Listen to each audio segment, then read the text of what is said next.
Chers internautes, voici une courte démonstration du fonctionnement du logiciel Stranic Psy. Ce logiciel comprend un test de reconnaissance de couleurs.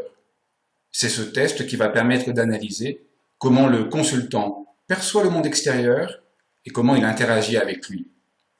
Le monde extérieur est représenté ici par une série de petites séquences vidéo d'une quinzaine de secondes. Après ce délai, le film est filtré et c'est au consultant, à l'aide d'une palette graphique, de restaurer les couleurs initiales. Dans cet exemple, j'ai un excès de jaune et je vais donc aller appuyer avec ma souris sur la couleur jaune. Je vais retirer un petit peu de bleu, mettre un peu de rouge, retirer un peu de bleu foncé et dès que je considère que les couleurs qui sont à nouveau présentes correspondent aux souvenirs que je garde de la séquence initiale, j'appuie sur OK. Et le logiciel va me présenter une série d'autres vidéos pour réunir les données dont il va avoir besoin pour établir son analyse. En effet, c'est l'analyse des mouvements de la souris sur la palette graphique et la différence entre les couleurs initiales et les couleurs de restitution qui vont permettre d'établir 1. Un bilan psychosomatique et 2. Un bilan psycho-émotionnel de la personne testée. Alors l'ensemble des données qui ont été collectées sont maintenant réunies et on va pouvoir les consulter à travers une série de touches. Et la première touche qui va nous intéresser sont les fonctions du cerveau. Pourquoi les fonctions du cerveau? Parce qu'elles établissent le niveau des activités cognitives et installent le Stranic dans cette logique de l'analyse cognitive. On va prendre en considération 4 éléments: la perception et l'attention, l'imagination et la capacité de raisonnement, la mémoire et la capacité de restitution, et ici ce qu'on appelle la capacité de décision. Les valeurs idéales doivent se situer entre plus 20 et moins 20, et on voit que par rapport à la perception, il y a une charge de stress particulière. Alors la première page qu'on va considérer après les fonctions cognitives, c'est une page générale qui va orienter l'ensemble de l'analyse. Cette page contient toute une série d'éléments d'information. D'abord la situation morphologique de l'organisme qui nous donne un aperçu assez rapide sur les activités les plus fortes et les plus présentes au niveau cellulaire. Et ici on voit que l'activité la plus importante c'est l'accélération des fonctions, et donc on peut imaginer qu'il y a un stress adrénergique en action. Un deuxième élément qu'on va prendre en considération, c'est le décalage qu'il y a entre l'âge calendrier et l'âge biologique pour évaluer le degré de stress oxydatif, et ici le bilan est plutôt positif. Les derniers éléments à prendre en considération sur la première page, c'est le système pathologique fonctionnel, qui rassemble les organes sur lesquels les charges émotionnelles les plus importantes sont concentrées au fil du temps. Ici on a 100 vaisseaux périphériques, pancréas, nez, système nerveux périphérique, et pour celui qui entame une démarche de lecture, de décodage biologique, ou pour qui les symptômes ont une signification émotionnelle, cette succession de 4 organes pourra prendre une signification singulière. Sur cette deuxième page, on va retrouver le système pathologique fonctionnel avec les différents organes, et ces différents organes n'ont pas d'habilité à travailler ensemble. Or, en se mettant à fonctionner de manière simultanée, ils vont affecter un des systèmes les plus importants de régulation de l'homéostasie. Et ici, le système qui est affecté, c'est le système qui assure la régulation optimale du sommeil. Et on peut avoir des incidences sur les lieux au niveau physique sur lesquels on va pouvoir avoir des concentrations émotionnelles. L'aspect le plus important du Stranic Psy, c'est l'aspect émotionnel. Et l'aspect émotionnel va être rassemblé en 3 programmes différents.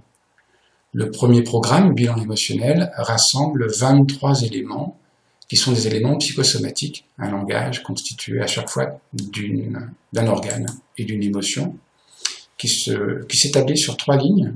Une ligne qui représente les conflits de base, donc la structure qui pourrait exister au niveau psychologique ou psychiatrique. Une ligne qui correspond aux problématiques du passé, qui va rassembler les charges émotionnelles qui sont encore présentes et actives.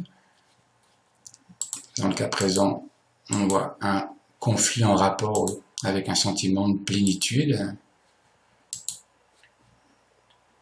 Et c'est la lecture que pourra établir le consultant à partir d'une grille d'analyse qui va permettre d'orienter le travail émotionnel. Sur cette page, on a une croix psychosomatique sur laquelle on a une ligne horizontale qui est la ligne de vie, qui va du passé vers le présent, et sur la ligne verticale, on a les éléments qui sont les problématiques du présent. Et dans l'analyse de ce consultant, on se rend compte que la problématique du présent est une réactualisation de la problématique historique. Le deuxième programme, qu'on appelle dynamique émotionnelle, est constitué autour des 8 émotions de base qui sont rassemblées dans 4 matrices. Cette représentation est issue des travaux de Stanislas Grof et ont été développés par le Dr Garit. On retrouve sur cette première page une sorte d'instantané émotionnel à travers les 8 émotions de base et leur degré de réactivité, et les 16 programmes émotionnels qui sont activés. Ainsi, on a une indication première sur la dynamique de la personne, et on voit que la charge la plus importante ici, c'est insatisfaction. Le degré de réactivité au niveau des programmes émotionnels permet de vérifier l'ensemble des éléments qui sont soutenus par cette réactivité des émotions.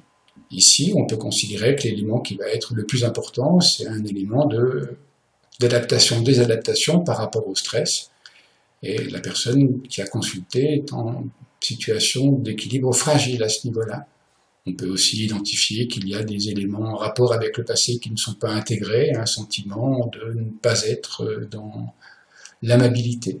Sur cette deuxième feuille, qui correspond à la dynamique émotionnelle, on va avoir une information plus générale par rapport à l'histoire. À la fois une lecture de l'empreinte de naissance à travers les 4 étapes du processus de naissance, vie intra-utérine, début des contractions, traverser la filière pévigénitale et la délivrance. Mais on va aussi avoir une information sur les différentes étapes de développement de la personnalité. La période de 0 à 1 an, de 1 à 6 ans, la période de 6 à 12 et l'adolescence à partir de 12 et parfois avec une limite qui n'est pas considérée. La 4e ligne permet d'avoir une information sur ce qui va nous procurer du plaisir, et le plaisir est important pour pouvoir diminuer les charges qui sont présentes au niveau des matrices émotionnelles. On retrouve l'oralité, l'analité et la génitalité, conformément à l'histoire de la psychologie, et l'aspect blanc et noir va nous donner une information blanc sur les capacités d'éprouver du plaisir et noir sur les conséquences en termes de dépendance de cette activité plaisir. La dernière ligne va nous donner une information sur le surmoi, c'est-à-dire cette instance de la personnalité qui contient toute une série de règles plus ou moins transmises par les parents, plus ou moins écrites, et des règles que la personne se construit elle-même à partir de l'adolescence. Ce bilan de la dynamique émotionnelle permet de centrer extrêmement rapidement le type de difficulté que la personne rencontre et puis l'âge au cours desquels les mécanismes se sont mis en place. Dans la même logique que la dynamique émotionnelle, l'évolution personnelle va mettre en évidence la balance qu'il y a entre la référence externe qui est constituée des 8 émotions et la référence interne qui est constituée des 8 sentiments de base. Les sentiments étant uniquement le passage de l'émotion dans une polarité. Peur, confiance, insatisfaction, plénitude, colère, sérénité. Le tableau suivant va donner une information sur les métaprogrammes. Les métaprogrammes élémentaires, ce sont les éléments qui vont permettre de passer du monde des émotions au monde des sentiments.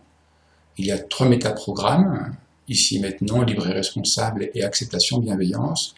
Et le jeu consiste à avoir la partie blanche bien plus importante que la partie noire, ce qui est le cas présent. Ces 3 métaprogrammes organisent une voie d'évolution qui s'appelle la voie du respect, en 3 étapes. D'abord se respecter, puis se faire respecter, enfin respecter les autres.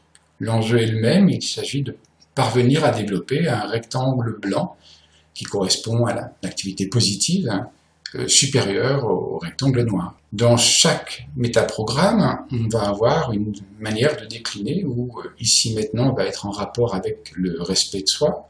Le respect de soi étant la capacité à pouvoir fonctionner comme une bonne mère pour soi, c'est-à-dire prendre soin des besoins physiologiques pour développer une estime de soi de qualité. Et c'est donc concentré au niveau du physique. Libre et responsable va être garant de la capacité à pouvoir se faire respecter dans ses limites, et donc d'être un bon père pour soi, et donc de pouvoir assumer ses besoins de sécurité. et de pouvoir se consacrer à sa réalisation personnelle. Un dernier programme émotionnel va donner un aspect plus général sur le fonctionnement de la personne. D'abord avec une bascule qui s'établit entre l'information, c'est-à-dire l'activité réflexive, l'activité intellectuelle, et la capacité de pouvoir utiliser cette information sous forme d'action au bénéfice de la personne. Et ici, dans le cas du consultant, cette capacité à pouvoir mettre à profit l'information est suspendue. On va avoir un tableau communicabilité qui va mettre l'accent sur les différents moyens de fonctionner dans une relation avec un environnement, surtout un environnement professionnel. La colonne rouge marque la capacité à travailler en collaboration et sous l'autorité de quelqu'un, la colonne verte, la capacité à communiquer, la colonne jaune, la capacité à enseigner, la colonne bleue, la capacité à pouvoir diriger, manager une équipe. Et dans le cas présent, dès qu'on a une valeur qui s'approche de 1000, on est dans des fonctions qui sont tout à fait actives. Et le dernier élément que va permettre l'analyse du Stranick-Psi, c'est une sorte de bilan de 56 traits de caractère. Ces traits de caractère se répartissent à chaque fois sous forme de 2 colonnes. Une colonne rouge qui correspond à une sorte de normal sociologique, et la colonne bleue qui correspond à l'expression de la personne qui consulte.